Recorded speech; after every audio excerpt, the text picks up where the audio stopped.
The sky over Earth changed one evening. It began with a soft glow, first like a sunset, then brighter. People stepped out of their homes and looked up, confused. Clouds moved like waves, forming shapes no one had seen before. Then, without warning, a sharp line of light split the sky open. It looked like a giant crack glowing with blue and white energy. Phones dropped, cars stopped, and silence spread across cities. No one understood what was happening, but everyone felt fear. In New York, a man named Daniel stood still on the sidewalk. He was a school teacher living a simple life, alone but kind. He had seen many strange things in his life, but this was different. Above him, something massive was coming through the crack in the sky. It was a ship, but not like any Earth had seen before. It floated without sound, shaped like a giant petal, glowing with light. Then another came, then a third. Dozens filled the air above the planet. They were beautiful and terrifying at the same time. Military forces around the world scrambled to respond. Fighter jets took off. Weapons were aimed. Alarms screamed in every capital. But the ships did not attack. They simply hovered above major cities. Then a voice echoed, soft, calm, and female, but not human. People of Earth, we come not as enemies but as seekers. The voice played in every language, in every ear, through every screen. The world held its breath, waiting for what would come next. Daniel stared up at the ship above New York. It opened slowly, like a flower blooming in the sky. From it, a beam of soft green light touched the ground in Central Park, and from that light they stepped out, tall, elegant, glowing with grace. Alien women, unlike anything on Earth, their skin shimmered like moonlight. They moved like dancers, their eyes soft but full of power. Each wore robes of silver and on their foreheads, symbols that glowed. They looked human, but also not, as if shaped by dreams. Crowds gathered but didn't know what to do. Some shouted, some cried, others just stood frozen.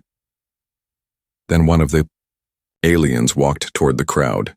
She stopped in front of Daniel, looked into his eyes, and smiled. She spoke in perfect English. "You are gentle," she said. Daniel blinked, not knowing how to respond. She bowed her head, placing her hand on her chest. "My name is Illyra, and we are the Xyrelians." He had no idea what that meant, but her voice felt warm. People began filming, the world was watching every second. More Xyrelians stepped forward, speaking with other humans. There were no weapons, no threats, just calm greetings and quiet. Smiles, news channels exploded with questions. Who are they? Why are they here? World leaders held emergency meetings, unsure if this was a trick. But the Xyrelians gave no demands. They only offered peace. And something else that no one expected. They asked to stay. Illyra spoke again, her voice broadcast to the world. "We have searched across the stars for a home, not to take, but to share. We come from a world where our males died long ago, and we lost balance. We seek males not for breeding, but for peace, companionship, and care. You are a planet full of strength, but also full of pain.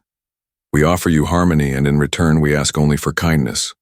The world was stunned. People didn't know how to react. Some cheered, others called it a lie, a trap, a test. But for Daniel, something deep in his heart moved. He had felt invisible most of his life, just a kind man, unnoticed. But now this alien woman looked at him like he mattered, like he was something special, something valuable. And she wasn't the only one. Many Xyrelians seemed to look at men that way, not with desire, but with deep respect. That night, governments around the world debated in panic. Should they trust the aliens?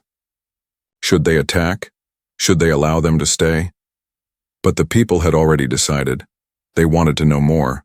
Millions watched the Xyrelians speak, help the sick, touch the earth with care. And slowly, fear turned into curiosity. Curiosity into hope. Daniel stood in the park long after the sun had set. Illyra stood beside him, silent, watching the stars. "Why me?" he finally asked, voice soft. She smiled. "Because you didn't run." He looked at her, unsure what that meant, but something inside him whispered, This was the beginning of something big. The sky had cracked open, yes, but maybe it wasn't the end. Maybe it was the start of a new kind of world. 3 days passed since the sky had cracked open. The world was still trying to understand the new visitors. The Xyrelians, tall, graceful alien women, had arrived without war. They brought no weapons, no ships of destruction, only peace. But their message was still hard to believe for many humans. Kindness, balance, healing. These were their words. But what did they truly want from Earth? Daniel, the schoolteacher from New York, had not been the same since. He kept thinking about Elira, the Xyrelian woman who had spoken to him. Her calm voice and soft eyes stayed in his mind like a song. She had chosen him to speak to, out of everyone. And now, a message arrived at his door, a glowing cube. When he touched it, her voice played again. Daniel, you are invited to the sanctuary. Across the world, similar invitations were sent to selected human men, doctors, artists, workers, teachers, even lonely elders, all different. None were rich or powerful, none were soldiers or politicians, only kind, quiet men, those who had been forgotten or unseen. The location was the Nevada desert, far from any city. There the Xyrelians had built something in just 72 hours, a glowing city of crystal and green light, a place they called the sanctuary. Daniel packed his small bag and boarded the special shuttle provided. Inside, he met other men, some confused, some excited. One man whispered, "This feels like a dream," another said. "Maybe they want to harvest our brains." But Daniel stayed quiet, holding the glowing cube in his hand. He felt a pull in his chest, like destiny was calling. As the shuttle landed, the men gasped. The city was unlike anything they'd seen. Towers shaped like trees, glowing with blue veins, floating bridges, gentle music in the air. No machines, no guards. Xyrelians waited at the gates, smiling, offering fruits, water, and rest. They bowed, gently to every man, treating them with deep respect. There was no fear, no command, just kindness. Elira appeared beside Daniel, her silver robe shining in the sunlight. "You came," she said softly. Daniel nodded, still unsure what to say. She guided him into the sanctuary, speaking as they walked. "Our world was once full of beauty, but it lost balance. We had no more males and our emotions began to fade. Now we seek harmony, not control." Daniel saw men sitting under trees, talking with Xyrelians. Some were learning alien instruments, some simply resting. It felt peaceful, too. Peaceful, almost unreal. He turned to Elira. "Why me?" She smiled. "Because you carry kindness without asking for reward. We have watched Earth for many years looking for such hearts. Back on Earth, news of the invitations caused outrage. Why only men? Why only some men? Some women called it unfair. Others called it dangerous. World leaders demanded answers. But the Xyrelians stayed silent. They allowed cameras near the edge of the sanctuary. What the world saw was shocking. Men smiling, laughing, relaxed. Many had tears in their eyes, saying they felt seen for the first time. Inside, Daniel was given a room. Not a prison, but a garden room. He could leave any time, but something made him stay. Elira showed him the memory hall, where glowing orbs floated. Inside each orb was a piece of Xyreli history. He saw images of their world, once full of male and female harmony, then sickness, loss, and silence. Elira placed a hand over her heart. "We came here to feel again." Later that night, the men were invited to the Heart Garden, a large open space where Xyrelians sat in circles, waiting to talk. No rules, no rituals, just connection. Daniel sat with Elira, the grass in, soft beneath him, stars above. She asked, "What do humans desire most?" He thought for a moment, then replied, "To be understood." She smiled. "Then maybe we came to the right planet." But far away, in secret rooms, human leaders planned restrictions. They feared the Xyrelians were creating loyalty among the men. "They're stealing our influence," said one general. "We must stop this before it spreads," said another. They began planning to block all male access to the sanctuary. Not knowing that the men had already begun changing inside, Daniel looked around the glowing garden. He saw a world not perfect, but calm, kind, and quiet. He felt something he hadn't felt in years. Worth. Illyra touched his hand. "This is only the beginning." He looked at her and asked, "What comes next?" She replied, "An invitation for the whole world," but behind her gentle smile, there was a storm coming. The world wasn't ready for paradise, and paradise wasn't safe from the world. Daniel stepped into the heart of the sanctuary. What he saw took his breath away. It wasn't a city of machines or metal towers. It was alive. Trees growing into buildings, streams flowing through crystal floors, soft lights floated in the air like stars, and music played with no source. But the most surprising thing wasn't what he saw. It was what he felt. He felt peace, not the kind you fake, but the kind that touches the soul. Every man in the sanctuary walked differently, now lighter, relaxed, smiling. They were treated like something precious, not for their money or power, but just for being who they were, kind, tired, forgotten, or broken. The Xerelians didn't judge. They listened. They helped. They healed. Illyra led Daniel to his new living space. It wasn't a room. It was a small house shaped like a leaf.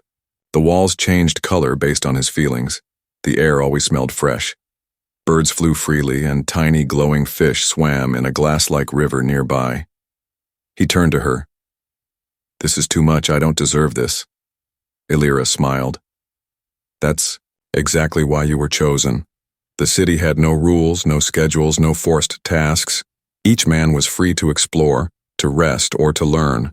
There were learning gardens where ancient knowledge was shared, healing pools where physical pain faded and emotional pain eased.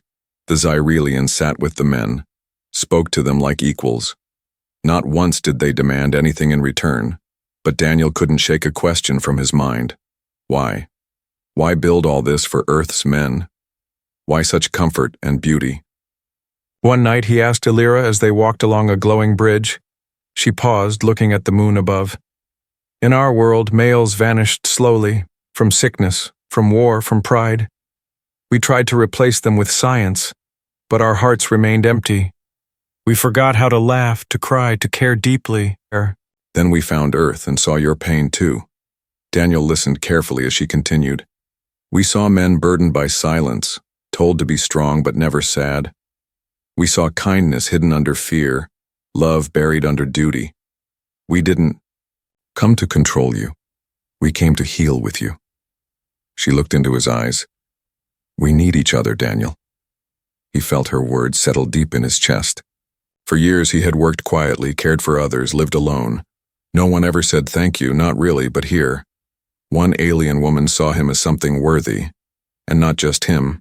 Every man here felt it too. As days passed, the men began to open. Up one drew paintings for the first time in 20 years. Another wrote music and played it beside the flowing waters. An old man who never spoke started telling stories from his youth, and every time the Xerelians listened with full attention. There was no pressure, no mocking, only warmth, but not everything was soft and sweet. One morning, Daniel noticed a quiet path behind a glowing waterfall. Curious, he followed it and found a sealed arch made of light. 2 Xerelians stood guard and bowed as he approached. "This area is not open to human males," one said gently. Daniel nodded, but the question burned in his mind. What was hidden inside? That night he spoke to Illyra again. She didn't lie. She told him about the dream chambers, places where Xerelians entered deep meditation to match male emotions. Each Xerelian bonded with a man's emotional energy. They could feel his joy, his sadness, his longing, and give back healing. "It's not mind control," she said, "it's emotional reflection." Daniel was unsure. "So this paradise is built around us?" Illyra didn't deny it. "Yes, because your world forgot how to love its men. We give you what you've been denied: safety, attention, peace." Daniel didn't know how to respond. Part of him felt honored, but another part felt exposed, like he was inside a mirror. Outside the sanctuary, the world was changing. More men demanded to be allowed in. Women's groups split. Some supported the Xyrelians, others called them dangerous. Governments feared losing control, losing votes, losing order. But the men inside didn't want to leave. They had found something real. And for the first time, Earth's power structure was shaking. One day, Daniel received a message from his old school. They asked if he would come back to teach again, but the message wasn't kind. It was full of guilt, pressure, and duty. He stared at the screen, then turned it off without replying. This place had reminded him of something. His worth, not for what he did, but for who he was. Elira stood beside him, quiet, watching the stars again. "You don't have to decide now," she said. "But when the world tries to pull you back, remember this piece." He nodded slowly, knowing the time of testing was coming. This city of pleasures was not built to last unless the world accepted it, and the world was already preparing to tear it down. The mornings in the sanctuary always began the same way. Soft golden light through the crystal trees, gentle wind singing between the branches. But for Daniel, this morning felt different. The peace was still there, but now it carried questions. Questions that wouldn't leave his heart no matter how calm the garden was. He had seen things that made no sense, paths that led nowhere, doors that faded when he looked twice, Xyrelians whispering to each other, then smiling too quickly when he walked by. There were places inside the city where no human male was allowed, and that silence, that hidden space, it made his peace feel incomplete. One evening while walking by the edge of the sanctuary, Daniel saw a young man trying to climb a vine-covered wall. Before he could call out, 2 Xyrelians appeared from the shadows. They gently stopped the man, speaking softly. "You are not ready." The man didn't resist. He simply nodded and walked away. Daniel didn't sleep that night. The next day, he returned to that wall, but alone this time. It looked like part of the forest, just green, wild, overgrown.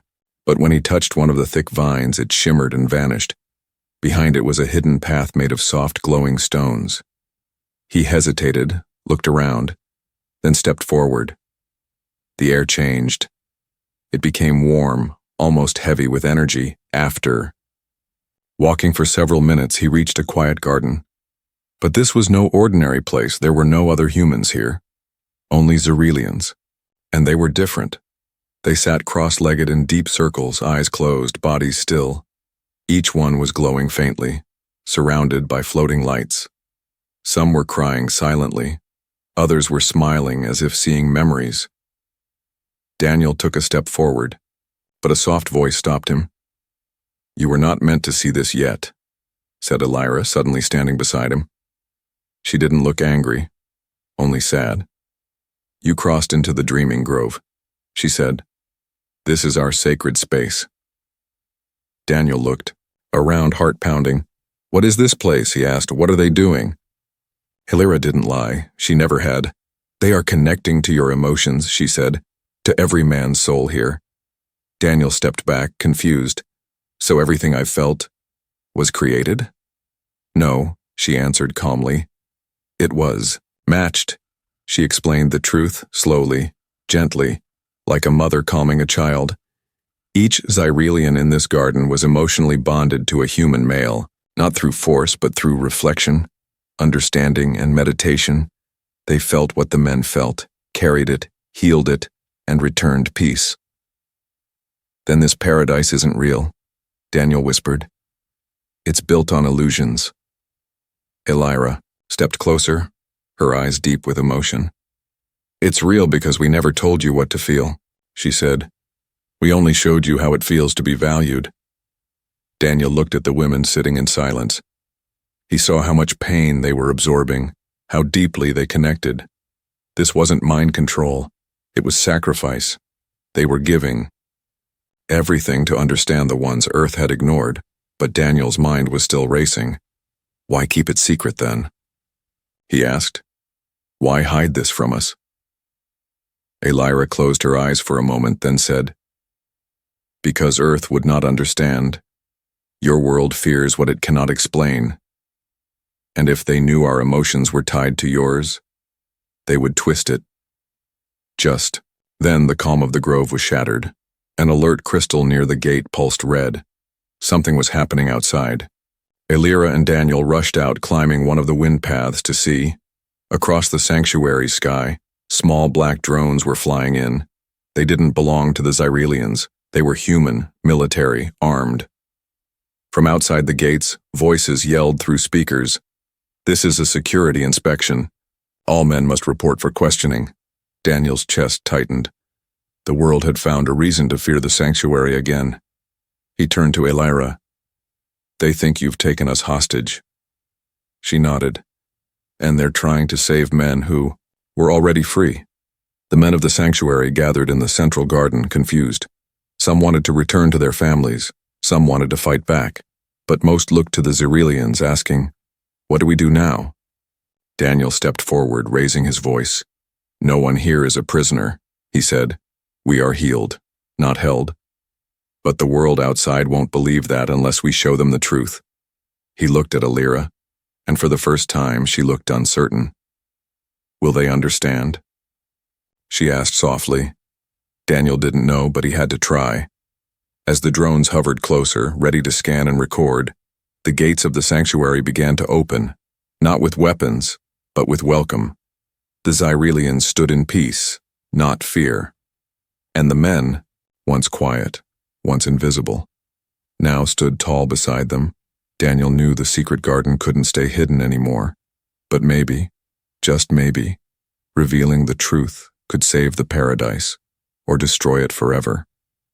The gates of the sanctuary stood wide open now. The outside world was watching, judging, waiting to strike. Dozens of military drones hovered above the glowing towers. They scanned everything, buildings, people, the Xyrelians, looking for threats. But they found no guns, no shields, no signs of war, only laughter, healing, peace, and men who didn't want to leave. Daniel stood at the front with Elira by his side. His heart beat fast, but not from fear, from a strange kind of anger. The world had ignored these men for years, and now, when someone finally gave them respect, it called it dangerous. Loudspeakers blared across the city again. All male citizens must return for psychological evaluation. This alien zone is now under Earth Peace Council observation. Daniel looked around. The men were nervous, unsure what to do. Many had families, jobs, or lives waiting outside the walls. But none of them wanted to go back to being invisible. Elira raised her voice, soft yet clear. "We will not stop those who wish to return," she said. "But we will not force anyone to stay either." Her words floated through the city like music, calming and strong. That same day, Earth's media exploded with headlines: "Alien seduction or male brainwashing," "Men trapped in Pleasure City," "Xyrelian females luring our sons." Governments couldn't control the story anymore, so they attacked it. Behind closed doors, they held secret meetings to shut down the sanctuary. Meanwhile, something unexpected began happening across the globe. Human women, thousands of them, started speaking out. They posted videos, wrote messages, and shared stories. "My husband came back, and he listens now. My son stopped hurting himself after 1 week with them. They didn't steal him. They gave him back to me, whole." The world was dividing fast, not by country, but by belief. Some saw the Xyrelians as saviors, others as dangerous manipulators. In the middle of it all stood Daniel, a simple teacher who never asked for this but now stood at the center of a storm. One evening he was called to the Heart Pavilion there. High-ranking officials from Earth had come in secret, men and women in suits, with eyes cold like glass. They looked around the glowing garden, unimpressed. "We need you to return with us," one woman said to Daniel. "You'll speak to the world, tell them this place is safe." Daniel raised an eyebrow. "Isn't that what I've been doing? Already?" The man beside her leaned in. "No, you'll say what we tell you to say." Elira stepped forward, calm but firm. "We do not control him, nor will we let you do so." The woman laughed bitterly. You already control everything here. The colors, the air, the feelings. None of this is natural. Daniel's voice was steady now. But it's kind. And that's something Earth forgot long ago. Back in the sanctuary, the pressure kept growing. Drones flew lower, scanning every heartbeat, every movement. Supplies were being blocked, communication slowed down, and worst of all, fear began to creep into the paradise. A group of human men started whispering, "What if they shut the city down? What if they take our memories or erase us?" Old Earth paranoia returned like poison in clear water. Daniel held an emergency meeting with Illyra and the elders. They had to decide, stay open and risk attack, or shut the gates again, but then something no one expected happened. One of the drones crashed, hit by a pulse of Xyrelian energy. No one claimed responsibility, and the Xyrelians looked shocked too. The Earth officials used it as an excuse. They declared the sanctuary unstable and unsafe. Military forces began preparing to enter by force within 48 hours. This was no longer just fear, it was now war. Inside the city, tension grew. Xyrelians offered to evacuate the men to secret planets, but most refused. "This is our home, now," they said. Daniel stood on the same glowing bridge he had walked on the first day. He remembered how light he had felt, how real it had all seemed. Now, that light felt distant, replaced by weight, by worry. Illyra stood beside him, holding a small glowing orb. "This is the core memory crystal," she whispered. "If this city falls, this is all that remains." He took it carefully, heart aching. "We're not done yet." That night Daniel recorded a message. He stood before the sanctuary's central tree and looked into the camera. Earth gave us labels, weak, soft, unimportant. Xyrelians gave us something else and space to be human. Now you call it brainwashing because it made us happy. But maybe happiness is the thing you're most afraid of. The message spread like wildfire across the networks. People cried, people argued, people changed, and for the first time, Earth had to look in the mirror. The war of temptation had begun, not between aliens and humans, but between fear and peace, between control and connection, and the clock was running out. The sun rose over the sanctuary for what might be the last. Trusin. The skies were no longer clear.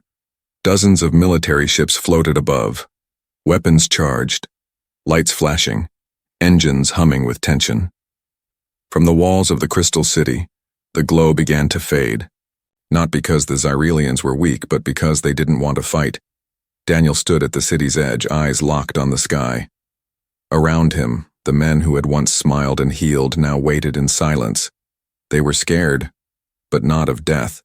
They feared losing the first place that ever made them feel seen. Illyra stood beside him, holding the memory crystal tightly. She had barely spoken since the drone was shot down. Though no one knew who fired it, the damage was done, Earth believed. The Xyrelians were dangerous now. They gave the sanctuary one last chance. Surrender or be dismantled. Daniel turned to Illyra. "If you fight, they'll call you monsters. If you don't, they'll erase you." She nodded. "And if we leave, you will never be the same." He looked at her. "Then maybe it's time the world makes a choice." That day, the Xyrelians opened all city gates, no weapons, no shields, just open doors and gentle hearts. They invited news reporters, human leaders, even critics inside. Everything was shown. The gardens, the schools, the dream grove, even the meditation. Rituals where Xyrelian women linked with human emotions. The world saw it all, live and unedited. Men crying in peace, women offering silent comfort. Not seduction, not manipulation, but deep emotional connection. Still, the world was divided. Some called it beautiful. Others called it too perfect to trust. Daniel knew talking wasn't enough anymore, so he asked for the impossible, a speech at the United Nations. To his surprise, they agreed. Maybe it was guilt, maybe it was fear of global outrage, or maybe, deep down, they wanted to hear the truth from someone normal. He stood before world leaders still dressed in simple sanctuary robes. The cameras were live, the audience global. He took a breath and began. "I was a teacher, forgotten by most, invisible in my own world. Then the Xyrelians came, not to take power, not to enslave, but to see us." He paused, letting the silence fill the room. For the first time, I wasn't needed for a job or money or status. I was needed just for being kind, for being human. The world asks if this is real, if this is manipulation. I ask you, when was the last time your world made you feel safe without needing anything in return? Some faces in the crowd softened, others stayed cold. But Daniel's voice didn't shake. You say men must be strong, but you punish us when we're soft. You say women must be equal, but you fear when they lead with gentleness. These alien women didn't come to rule. They came to balance. He raised the crystal in his hand. This memory crystal holds everything. Our pain, our joy, our healing. If you destroy the sanctuary, you won't just end a city. You'll end the first honest chance at peace this world has ever had. The room was still. Even the cameras seemed to pause. Daniel stepped back, his message complete. Now the choice wasn't his. It was Earth's. For 2 days, the world waited. The United Nations held secret votes. Countries debated. News channels ran polls. Families argued over dinner. But something surprising began to happen. Young people posted videos begging to protect the sanctuary. Elders spoke of how their sons had changed, how they smiled again. Even some soldiers admitted they felt peace after visiting the city. A ripple of hope spread across the world like a gentle wave. Finally, the UN released its decision. The vote was passed, by a slim margin, but passed. Earth would accept a 5-year unity trial with the Xyrelians. No forced control, no full merging, just a shared future, step by step. The sanctuary would remain.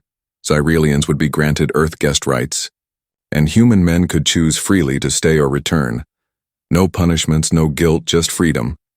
The moment the decision was broadcast, the sky over the sanctuary changed. Not with war, but with celebration. The crystal towers lit up in every color. The dream grove hummed with warmth, and the men, once afraid, once silent, stood proud. Daniel returned to his garden home. Elira stood there waiting, eyes softer than ever before. You spoke with fire, she whispered. He smiled. Because this place gave me my voice. She offered him the crystal, but he shook his head. Keep it safe, it belongs to all of us now. The two stood side by side, not as alien and human, but as beings who finally understood each other. Far above, in the quiet corners of space, other eyes watched. Not everyone was happy about Earth's unity with the Xyrelians, a distant empire. Sent out a signal. Their peace is dangerous, it said. Prepare for intervention. But for now, Earth had made its choice. And for the first time in history, kindness had won. 5 years passed since Earth made its choice. 5 years since the sanctuary was saved and the unity trial began. And in those years, the world changed in ways no one imagined. The skies no longer held warships, but shared vessels of learning. Xyrelian seed ships hovered gently above forests, dropping new healing plants. Earth cities now had quiet spaces where emotions were listened to, not judged. The idea of paradise once seemed like a dream, but now it was part of life. Daniel walked through a mixed Earth Xyrelian village called Harbor Light. It was built where an old war base once stood. Now children ran freely, some human, some Xyrelian, and some both. The air smelled of spices and flowers, the kind Daniel never knew before.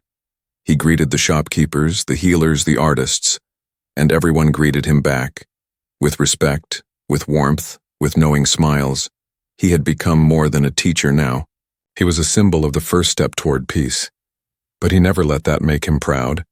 He still watered his garden every morning, still drank tea with quiet joy. Elira joined him that afternoon under the blue sky dome. Her silver hair had grown longer, decorated with soft glowing threads. They didn't speak for a while. They didn't need to. Everything between them had grown slowly, deeply, and honestly. And yet, today felt different. A messenger crystal floated down from the sky and landed in Elira's hand. She caught it, gently, her smile fading as she read the message inside. Daniel saw her eyes narrow, not in fear, but in focus. What is it? He asked, standing slowly. She turned to him. The Brotherhood Empire has sent a threat. Daniel's heart skipped a beat. He had heard stories of the Brotherhood, an empire ruled only by logic and control. They had no room for emotion, for softness, for beauty. They believed in strength, order, domination. Anything else was weakness. They see our unity as dangerous, Elira explained. They believe Earth has been softened, made weak by connection. Daniel shook his head. But we've never been stronger. She nodded. And that's what they fear. Later that evening, Daniel called a meeting at the council tree. Leaders from both Earth and Xyrillian. Cities gathered in a circle. No suits, no armor, no thrones, just shared space. A hollow projection of the Brotherhood message played above them. It was cold, metallic, and direct. "You have 7 days to dissolve the Unity Pact," the voice said, "or we will remove your softness with fire." The message ended, and silence followed. Some leaders looked worried, others furious, but Daniel spoke first, his voice calm and clear. "We are not soft," he said. "We are strong in ways they can't understand. We heal instead of hurt, we connect instead of command. We will not return to fear." A young Xyrillian warrior named Vasara stood up. "We've never wanted war, but we know how to defend what matters." Murmurs of agreement followed, but Elira raised her hand gently. "Let's not prepare for battle just yet. Let us prepare to protect." Over the next few days, the cities across Earth quietly strengthened. Energy shields were installed, not as barriers, but as guardians. Healing centers were turned into shelters just in case. Xyrillian emotion bond training expanded. Now both males and females learned it, not just for comfort, but for resistance against fear. Daniel walked through the new Unity Academy, where human and Xyrillian children learned together. He watched as a young boy helped a Xyrillian girl learn how to laugh. That one sound, a child's laughter, was stronger than any weapon. But on the 6th night, a rift opened in Earth's orbit. Brotherhood ships appeared. Cold, gray, soulless, they sent one final message: step aside or fall with them. And yet, Earth didn't panic this time.